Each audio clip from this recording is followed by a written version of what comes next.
Naalala ko yung kwento niyo sa akin tungkol sa mga taong paru-paro. Pero hanggang kwento na lang yun. Paano nangyaring silang pumatay kay Daddy? Dahil nandun ako nung gabing hinahabol sila ng daddy mo.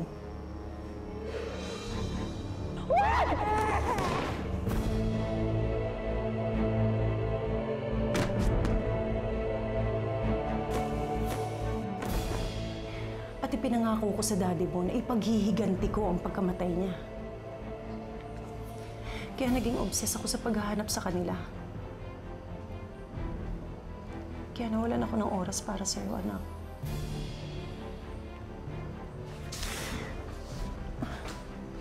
I'm sorry, Inigo, okay? Pero hindi ako titigil ng paghahanap sa kanila. Alam ko, mahahanap ko sila.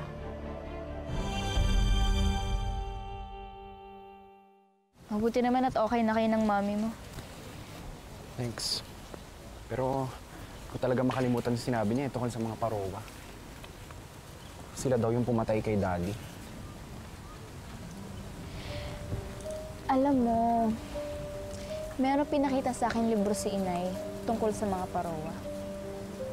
Eh kung totoo yung sinasabi ng mami mo, nasaan sila? Tsaka bakit wala tayong nakikita o kaya naririnig tungkol sa kanila? Hindi ko alam. Basta kung nag-e-exist sila, kailangan pagbayaran nila yung ginawa nila. Hindi ko mapapatawad yung uri nila. Based on my research, may mga pakpak daw gaya ng paru-parong parowa. At nabubuhay sila sa isang monarchy kung saan reyna kanilang pinuno. Saan mo sila matatagpuan, sir? Yun ang problema. May mga nagsasabing nag-e-exist sila pero majority of the literature says na legend sila eh. Myth, gawa ng tao. Bakit di mo tanungin ng mami mo, sir? Siya mo nagsabi na may mga parowa. Gusto kong patunayan to sa sarili ko. Oh, bakit parang ang seryoso na pinag-uusapan niyo? Desmond, kuha mo na siya mainom. Okay, sir. Salamat. Hindi, nagre-research lang ako tungkol sa mga parowa. Ano meron? Gusto ko sanang bumawi sa'yo eh. Dahil napapayag mo ang mami mo na magtrabaho pa rin ako sa inyo. And? Nakausap ko na yung teacher natin. Nakumbinsi ko siya na isali ka doon sa mag-exam para sa magiging teammate ko sa Quiz B. Seryoso ka ba? Oo naman. Alam ko naman kasing kaya mo eh. At kapag ikaw ang naging teammate ko, sigurado akong matutuwa sa'yo ang mami mo. Kailan ba yung test? Bukas. Pero huwag kang mag-alala. Tutulungan kita mag-review. Ano? Payag ka na?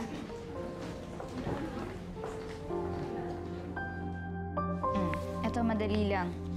X squared minus 3x minus 4 equals 0. Teka, Ano x yung squared value? minus 3x minus 4 equals 0.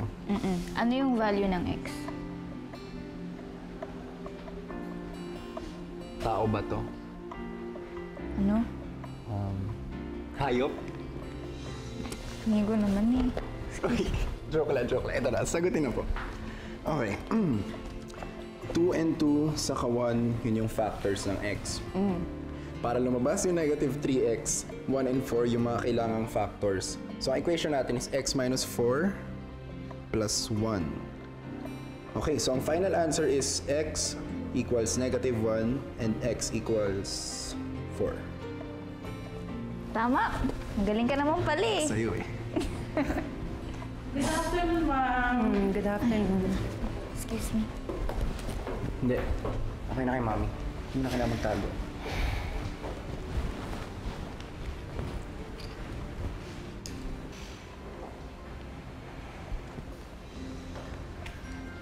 Let's go to my office.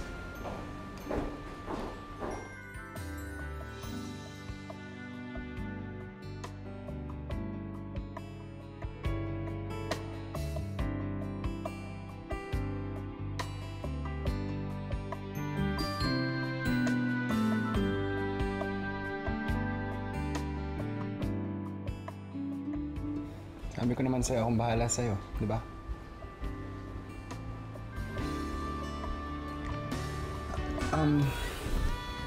Ano nga pala yung next problem ko dito?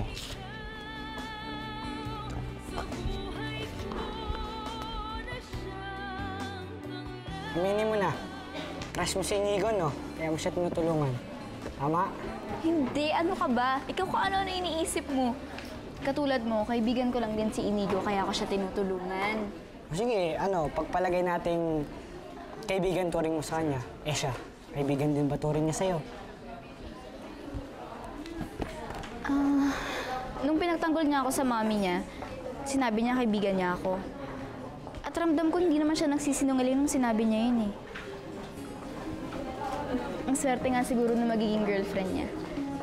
Kasi ang gwapo niya, mabait, tapos matalino pa. Oh, kala ko ba di mo siya crush? Hindi nga! Wala naman ako sinabi ah. Mariposa! Ano yun?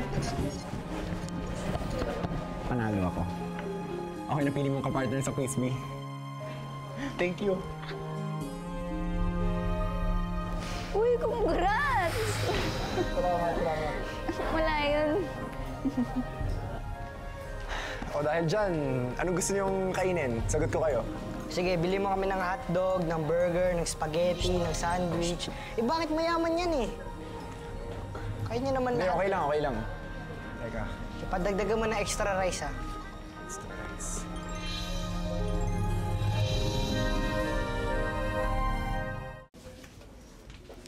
Hoy, Higad. Nakita ko kayo kanina ni Inigo sa kantin, ah. Kaya pala hindi ako nire-replyan. Siguro sinisiraan mo ako. Ayan ka na naman, Beke. Bakit ko naman gagawin sa'yo yun? Kasi matagal ka nang may gusto sa kanya. Magkaibigan lang kami ni Inigo. Magkaibigan? Kaya pala kayo magkayakap kanina. Natawa lang siya dahil siya napiling teammate ko sa Quiz Bee. Ang sabihin mo, malandi ka! Hindi totoo yan, Becca. Lalabang ka pa, ha? Bakit? Malandi ka naman talaga! Ano gusto mo? Malandi Ano ka! gusto mo? Malandi! Sige. Ayan! Ano na naman yung pinag-aawayan yung dalawa? Ito ampon nyo eh. Sinisiraan ako kay Inigo. Huwag kang magbintang, Becca. Kasalanan ko ba kung bakit hindi siya nagte-text sa'yo? At saka bakit ako yung kinukulit mo? Eh di siya yung tanungin mo. Kinuha ko na yung number niya para sa'yo, ako pa rin yung masama? May araw ka rin sa akin. Sabi nga dyan. Anak, tama na yung away niyong dalawa. Kahit pa si Becca ang nag-umpisa, huwag mo nang papatulan. Hindi naman po lagi yung ginagawa ko na eh. Minsan nakakapagod na po talaga. Kasalanan ko po ba kung magkaibigan kami ni Inigo?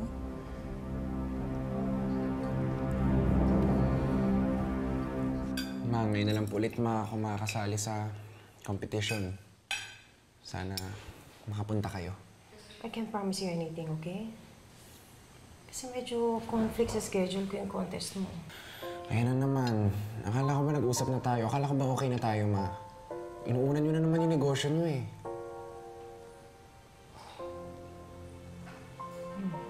Sige. Fine. Ayusin ko yung schedule ko. Promise, pupunta ako dyan sa quiz mo.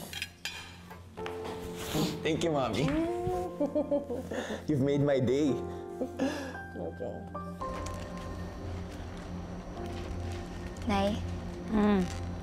Noon po bang sinabi ko sa inyo na magkaibigan na po kami ni Inigo, naniwala kayo kagad? Oo naman. Kasi po parang hindi pa ako makapaniwala eh. Di ba po, sa balat kong to, sa itsura kong to, natural lang na pang ilagan ako ng mga tao. Pero si Inigo parang okay lang sa kanya na maging magkaibigan kami. Bakit po kaya? Alam mo, bago yan, alika dito. Kinakabahan ako sa iyo eh. Dito ka muna. Tumabi ka sa akin. Alam mo kung bakit? Dahil mabait ka. busilak yung puso mo. Yun ang nakita niya. Hindi yung panlabas na anyo mo. Inay, kayo po. Nung napulot niyo po ko dun sa truck ng bulaklak, ano po yung nagtulak sa inyo para kunin ako, para itrato niyo akong tunay na anak? Simple lang yun. Yung unang kita ko pa lang, minahal na kita agad. Kahit hindi tayo magkadugo, alam ko na anak kita at ako ang nanay mo.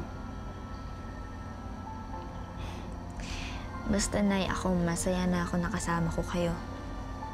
At hindi ko alam kung anong mangyari sa akin kapag nawala pa kayo sa tabi ko. At naman ako mawawala sa tabi mo, anak. Hindi naman tayo magkakahiwalay. Lagi akong nasa tabi mo. O hanggang pagtanda mo pa, kasama mo ako. Hanggang ikasal ka. Ako ang maghahatid sa'yo sa altar. Pa. Nay naman, ang tagal-tagal pa nun eh. Siyempre, magtatapos muna ako sa pag-aaral. Tapos, bala ko pa nga po maging doktor, di ba? Dahil ayoko po talagang mahiwalay pa kayo sa akin. Ano?